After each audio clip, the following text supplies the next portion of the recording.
Hi everyone, welcome to week 4 BU 110 Introduction to Business Education. I have some pictures from Baker University, the traditional campus in Baldwin City, Kansas, that I just wanted to call your attention to.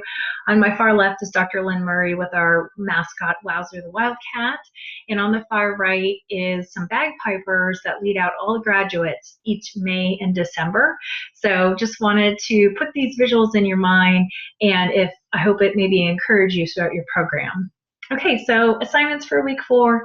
I want you to read chapter 8 in Mindset this week. Pick an unassigned chapter in New Beginnings. There are some sections and pages in your writer's reference that I am going to ask you to review.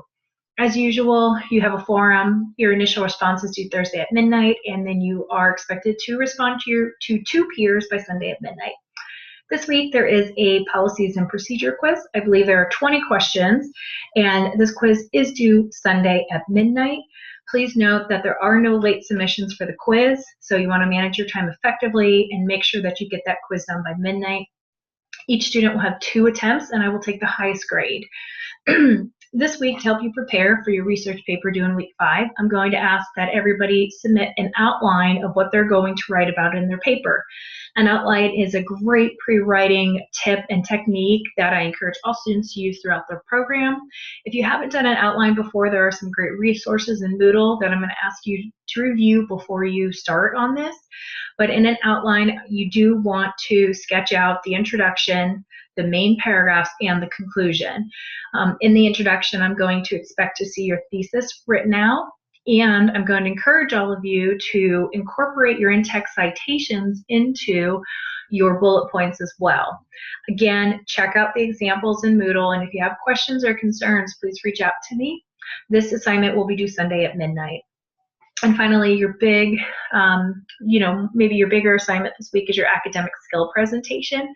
I know for some of you, you might be a little hesitant. It's okay. I think if you break it down into what I'm asking, it's not as scary as you think. So everybody has been assigned an academic skill. You've been thinking about it. And so what I want everybody to do in their presentation is to list 5 best practices or 5 strategies about your academic skill that you want to share with your peers and other people in this class.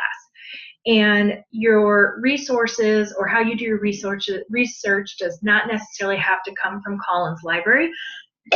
Excuse me, but you want to make sure your sources are reputable. So no Wikipedia, no eHow. You want to make sure that you're using a quality and credible source. Students can use presentation software like PowerPoint that you see before you.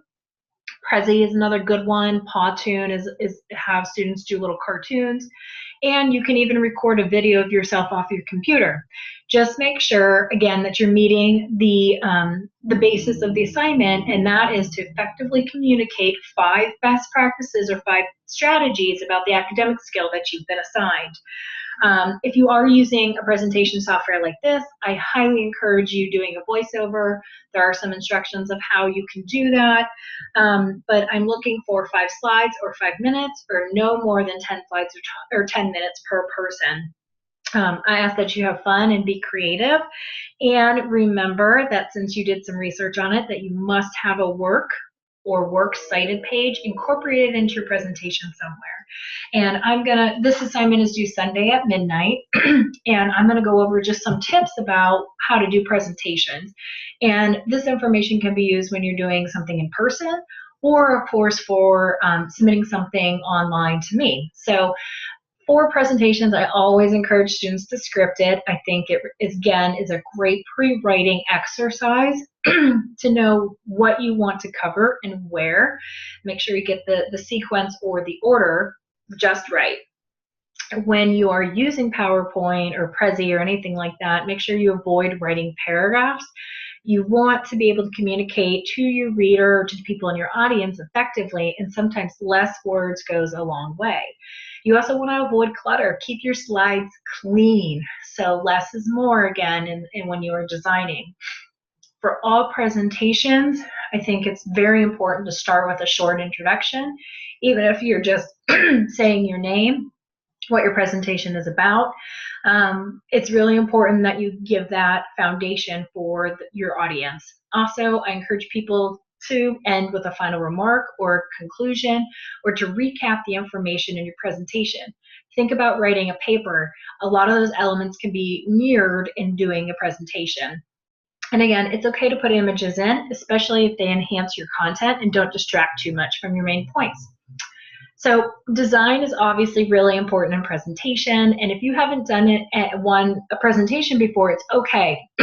Your time in Baker will probably have you capitalize more and more on this skill, but you want to make use of any templates that are available to you. You can always add on later, but a template is the best place to start. When you think about design, dark text or black is better on a light background. If you do it the other way, it makes it a lot harder to read. So I tell students start with dark text and to put it on a light background. Also, aligning your text left or right is a lot more visually appealing than keeping everything centered. And decorative fonts are super fun, and I enjoy using them, but make sure you're only using them for headers. You want your main text as easy to read as possible. And so sometimes that means you have to use maybe the more boring text like Times New Roman or Arial Narrow, so that you can ensure that your reader is able to see and that everything is legible. Also, your slides should be consistent from slide to slide, and that comes in with the design. If the bullets are in the same place, the colors seem to all look the same way. Again, it's just more visually appealing. So I hope those presentation tips help you as you're creating your PowerPoint this week, and I look forward to seeing them all. So for many of you, if you are pursuing the associate degree, I just wanted to go over what the degree requirements are. A student needs a minimum of 63 credits to earn their associate's degree here at Baker, and you can see that the credits are broken into certain categories. And these categories are 18 arts and humanities, 6 science, 6 social science, 3 written English, 3 math credits, 9 general elective credits, and then 18 core classes that are required, meaning you have to take them at Baker for your associate's degree. In all, a student must have a 2.5 GPA to graduate. And in thinking about academic policies, undergraduate students must maintain that 2.5 GPA throughout their program.